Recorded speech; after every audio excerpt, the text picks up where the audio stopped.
Welcome to the Deep Dive. We're here to take your sources, dig deep, and pull out the nuggets of knowledge you need to be informed, maybe a little surprised, and definitely ready to understand the core of the issue. That's right. No skimming the surface here. We really get down into the material you bring us, connect the dots, and try to reveal what's truly important. And today, we're diving into a report that's really central, I think, to understanding a critical public health effort in Pakistan. We're looking at the annual Contraceptive Performance Report for 2021-22. It's published by the Pakistan Bureau of Statistics, the PBS. Yeah, this is a really key document. It's actually the 12th one they've put out in this series, ever since PBS took over this function, after the Ministry of Population Welfare was devolved. Right. It's widely seen as the go-to source for reliable stats for policymakers, planners, researchers, anyone involved in this area in Pakistan. So our mission for this deep dive is essentially to unpack all that data, the technical stuff, and give you a clearer picture. What's this report telling us about family planning efforts? What are the trends, the challenges? And the initiatives, too. Yeah. And understanding this, it isn't just about abstract numbers, is it? Family planning, I mean, the report itself defines it pretty clearly. How so? It's fundamentally about people, individuals, couples, being able to make informed choices, deciding on the number of children they want, the spacing. Through using contraceptives or getting help with infertility if needed. Exactly. And that simple idea, it has huge ripple effects. Yeah, the report connects it to so many broader development goals Pakistan's grappling with. It really does. Things like education levels, managing rapid urbanization, even climate change and environmental sustainability. Plus enabling more people, especially women, to join the workforce, household savings, just overall population health and well-being feels foundational.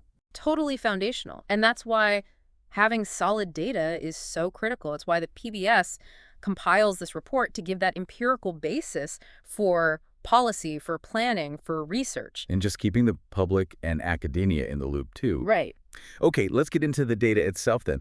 When the report talks about contraceptive performance, what exactly are they measuring? It's not like they're tracking every single person, right? No, not at all. The data here is based on what's called service statistics. Service statistics. Which basically means they're tracking the quantity of contraceptive products, pills, condoms, IUDs, injectables that are supplied or distributed through all the different service channels. So it's about the volume of stuff going out the door, not necessarily who's using it or if it worked. Precisely. It's a measure of program activity, the distribution volume. It doesn't directly tell you about actual usage rates or, the number of pregnancies prevented. Okay, that's a really important distinction.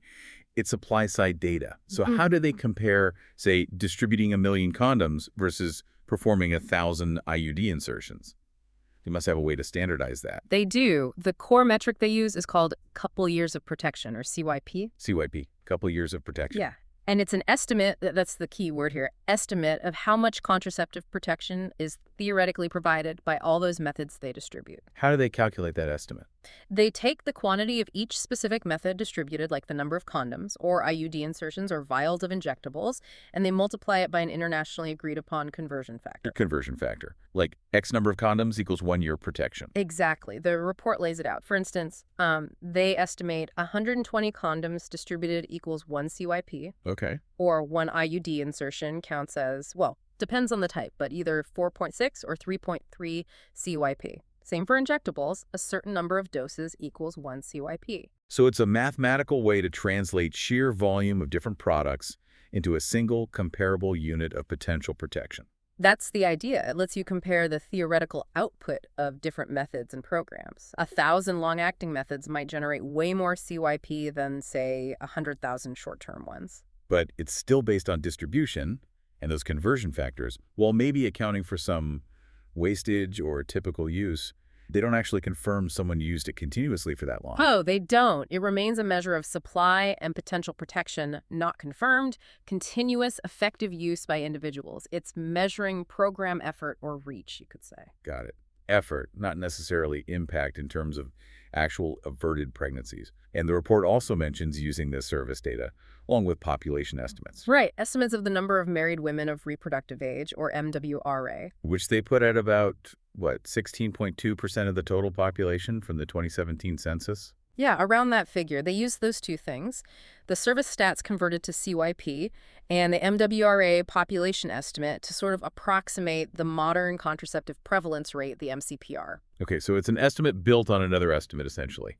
Useful when you don't have annual survey data, but you have to keep those limitations in mind. Absolutely. Very important caveat. So who are the main players distributing these contraceptives? Where does PBS get this data from? It comes from several key channels. First, there's the big government sector that includes the provincial and regional population welfare departments, the PWDs, Okay. and also the provincial and regional departments of health, the DOH. And the DOH isn't just one entity, right? It has different levels. Exactly. Their data covers the whole range, from the local basic health units, the BHUs, and rural health centers, RHCs, all the way up to the district headquarter hospitals, DHQs. And crucially, the lady health workers. Yes, definitely the LHWs. They're this huge community-based workforce doing health education referrals and providing some basic services, including certain contraceptives. They're a major channel. Okay, so that's the government side. What about outside of government? The report focuses on data from 4 specific large NGOs or civil society organizations. There's Ranuma Family Planning Association of Pakistan, Ranuma FPAP, Okay. Marie Stopes Society, or MSS, Green Star Social Marketing, GSM, and DKT Pakistan. These are significant players in the non-government space. Right, and I've heard of those. Do they all work the same way? Not entirely. The report gives a little flavor. Ranuma FPAP, for instance, has clinics both static and mobile and uses community distributors. MSS runs a big network of centers, often using a social franchise model. And Green Star. The name suggests marketing. Yeah, GSM is heavily into social marketing. They distribute contraceptives through a massive network of franchised private clinics and also retail outlets. The report actually notes they handle something like 53% of all private sector contraceptive distribution. Wow, that's a huge share. It is. And DKT Pakistan also uses social marketing and outreach, and they apparently focus particularly on trying to reach that large group of women and couples who have an unmet need for family planning. The report estimates that's over 6 million. Okay, so a real mix of public sector facilities, community health workers, and large NGOs with different models. That gives us the landscape. So the big question then, how are they doing? What's the performance picture look like according to this 2021-22 data, Yeah. especially thinking about Pakistan's goals? Well, the report gives some historical context first. Pakistan has made progress over the long term. Total fertility rate, TFR, dropped quite a bit from like 5.4 back in the early 90s down to 3.6 by 2017-18. And contraceptive use overall has gone up over decades. It has. And importantly, Pakistan is part of the global FP 2030 commitment. Right. What's their specific vision within that? It's framed around empowering people to make informed choices, aiming for tawazun, which means balance between family size and resources, contributing to a more prosperous society. And they set a pretty ambitious target number as part of that, didn't they? They certainly did. The goal is to reach a 50% contraceptive prevalence rate, CPR, by the year 2025. 50% by 2025. That sounds like a big jump. It is. Based on where they were in 2017-18, getting to 50% means reaching 19 million users in total. That translates to needing about 8.1 million additional users compared to the baseline. 8.1 million more users. Over how many years? Between 2018 and 2025. So basically, they needed to add just over 1 million new users every single year during that period. 1 million new users annually. Okay, that really sets the context for looking at this 2021-22 performance data. Are they hitting that kind of pace? Well, judging by the CYP figures in this report compared to the year before, 2020-21, it's a very mixed picture, and it varies a lot depending on which provider you're looking at and which province. Okay, give us the highlights or maybe the lowlights. So on the positive side, DKT Pakistan, one of the NGOs, reported increases in their CYP in both Punjab and Sindh. Okay, some growth there. What about the bigger players like the government departments and other NGOs? That's where things look more challenging in many areas. In Punjab, for example, several key sources reported decreases in their overall CYP compared to the previous year. The provincial PWDs were down 4%. Okay.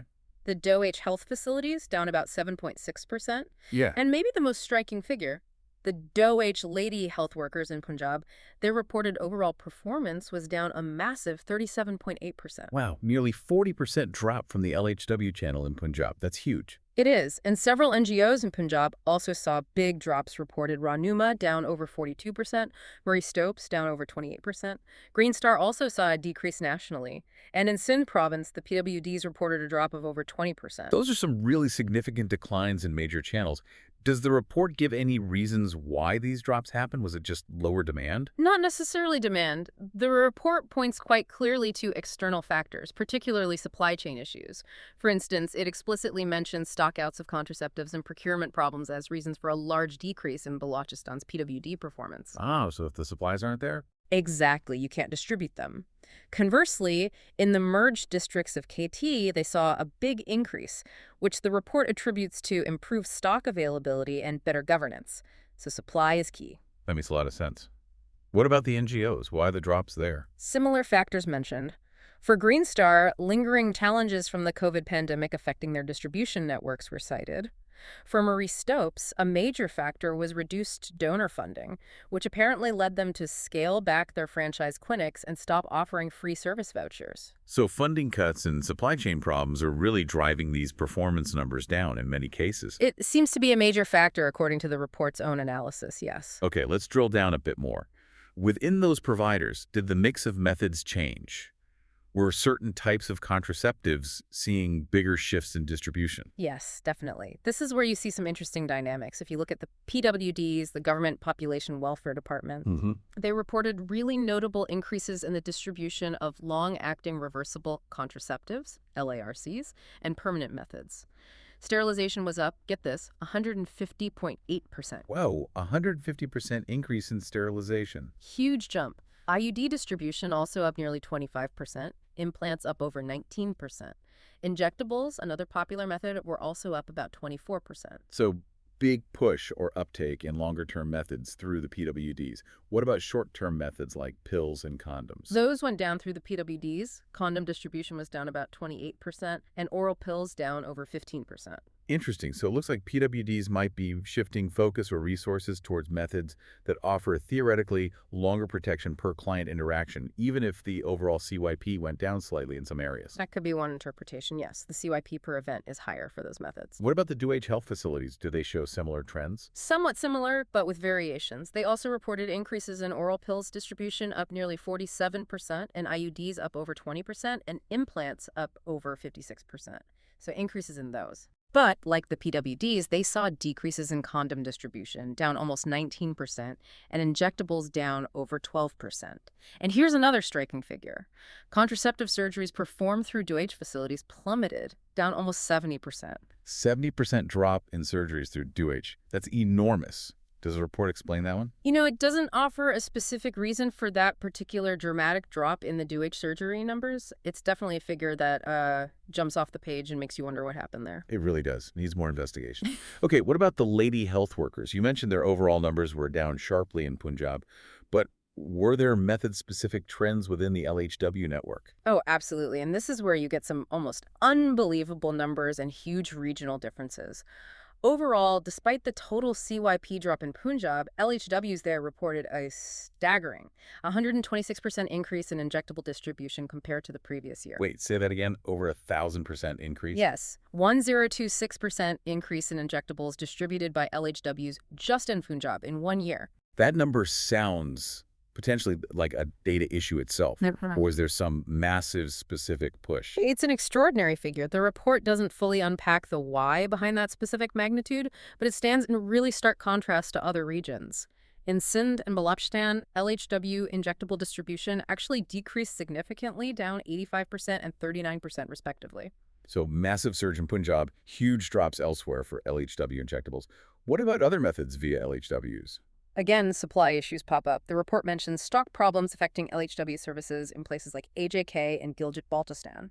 For oral pills, distribution by LHWs also shot up in Punjab, over 100% increase, and a small increase in Balochistan, but decreased in other areas. Man, it's such a fragmented picture. Huge gains in some specific method reaching combinations while others collapse, often linked back to basic supply availability. It really underscores how variable things are on the ground. Okay, quickly, what about the method mix within the 4 big NGOs the report covers? For injectables, DKT Pakistan was the only one of the 4 reporting an increase, about 23%.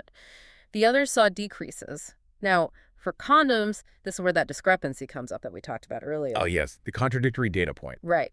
The main text of the report states that all 4 NGOs saw decreases in condom CYP.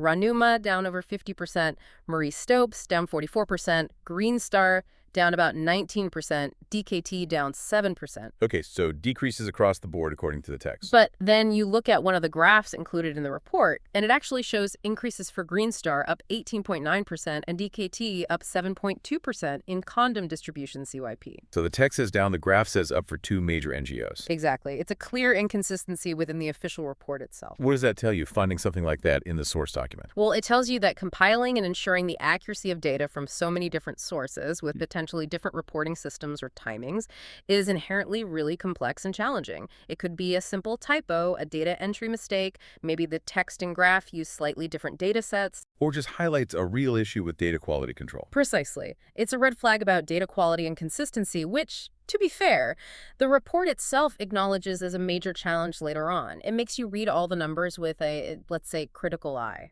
Definitely adds a layer of caution. The report also includes some examples of average performance per outlet, right? Like per clinic. Yeah, for the BWDs, just to give a sense of scale and variation, for example, looking at condom distribution per family welfare center in KP, the average was over 21,000 units distributed per center. In SIN, it was only about 600. Huge difference. Or IUD insertions per RHSA center, Balochistan averaged 173, while Islamabad averaged 516.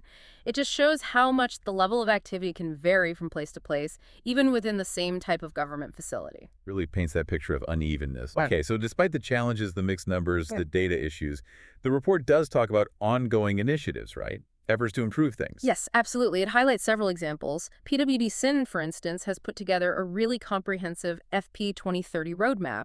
What's in that?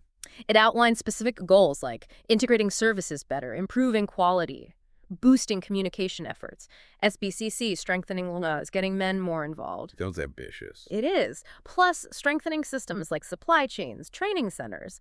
And they're introducing new contraceptive methods like Cyanopress, really pushing the longer-acting options. And you mentioned something earlier about Ranuma FPP involving NICA registrars. Yes. That's a fascinating initiative called Tahafuz, meaning protection.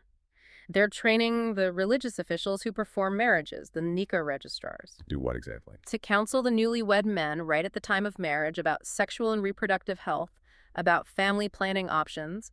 The idea is to get that conversation started early. That's quite innovative, engaging them directly. It seems so. Yeah. They've apparently trained quite a few registrars and conducted hundreds of these counseling sessions. Ranuma also mentioned using digital health tools, especially during the pandemic, and running an M-Health project in Karachi to boost knowledge and access. And the other big NGOs, MSS and Green Star, DKT. They continue to have massive reach. MSS with its wide network, GSM dominating that private sector distribution, and DKT focusing on that unmet need. So lots of activity happening. Okay, good to hear about the initiatives. But let's circle back to those challenges, especially around the data itself. We saw that discrepancy. What other major issues do the report authors themselves point out about the data reporting? They're quite candid, actually. They list several key areas for improvement. One big one they flag is what they call the high share of IUDs in CYP. Right, you mentioned that. Over 60% of the total estimated protection comes just from IUDs. Exactly, and the report authors explicitly state this high share might indicate potential over-reporting of IUD insertions. Wow. The official report is basically questioning its own headline figure for IUDs. In a way, yes. It's highlighting a potential vulnerability in the data. Relying purely on distribution or insertion numbers without robust checks can be misleading. They strongly recommend better monitoring and evaluation. Like finding out if the IUDs are actually staying in place and being used. Precisely. They specifically mention the need to collect data on discontinuation rates for methods like IUDs to get a much more accurate picture of the actual protection being provided over time. That makes total sense. What other data quality concerns did they raise? They point out that PBS, the Statistics Bureau, doesn't currently have a mechanism for doing on-the-spot checks of the data quality when it comes in. They suggest implementing random checks at the reporting sites. Like audits, basically? Sort of, yeah.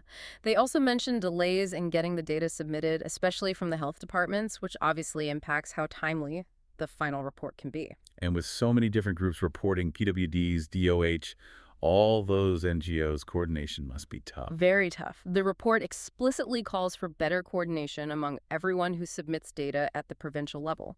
They even suggest that maybe the PWDs could act as focal points to help streamline that process, make sure data flows accurately and consistently to PBS. And is everyone even using the same reporting format? That seems fundamental. Well, it is fundamental, but according to the report, it's still an ongoing challenge. PBS has developed a standard format, but it's apparently not yet being used uniformly by all the different stakeholders. So different formats, potential delays, questions about accuracy for key methods, lack of spot checks.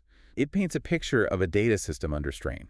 I think that's a fair assessment based on the report's own acknowledgments. Okay, so let's recap this deep dive. We've looked into this really detailed PBS report on contraceptive performance in Pakistan for 2021-22. We've seen what they measure, primarily distribution volume, estimated as a couple years of protection, CYP. Right. And we've identified the main players, the government, PWDs, and DOH, including the vital LHWs, plus major NGOs like Renuma, MSS, Green Star, and DKT. We've seen the performance picture is, well, complex and pretty uneven. Some increases in certain areas or methods, but also some really significant drops, often tied to crucial issues like funding cuts and especially contraceptive stockouts. And fascinating method mix shifts, like the PWDs seeming to increase focus on LARCs. And there's really wild LHW injectable numbers in Punjab versus other regions. Plus, we noted the ongoing initiatives like SIN's Roadmap and Ranuma's NICO Registrar project trying to push things forward. But all against the backdrop of these significant, acknowledged challenges with the data itself, potential over-reporting of IUDs, inconsistencies, delays, and coordination issues. So when you, our listener, look at reports like this, it really offers a window into just how complex these large-scale public health programs are. You see the structures, the goals, the efforts. And also the immense difficulty in just measuring progress accurately and reliably, especially when dealing with so many moving parts and systemic hurdles like supply chains and data flow. It shows both the dedication involved and the real obstacles. It definitely gives you a lot to think about. And it leads to a final thought, perhaps. Pakistan has this very ambitious goal, right? 50% CPR by 2025, needing over 1 million new users each year. A huge undertaking. And at the same time, this official report is frankly acknowledging significant questions about the quality and consistency of the very data used to track progress towards that goal, like potential over-reporting for IUDs, which contribute so much to the total CYP. Yeah, that tension is palpable. So the provocative thought for you is this. What steps are truly the most critical right now? Not just to accelerate the actual provision of services to meet those targets, but perhaps just as importantly, to fix the measurement system itself. How can Pakistan ensure it can accurately track its progress and understand the real impact on families so that policies and resources are guided by reliable information? Where should the immediate focus be? A crucial question. Because without trust in the numbers, effective action becomes much harder. Indeed. That's all the time we have for this deep dive. We hope unpacking this PBS report has given you some valuable insights into family planning efforts in Pakistan, the progress, the initiatives, and the very real challenges ahead.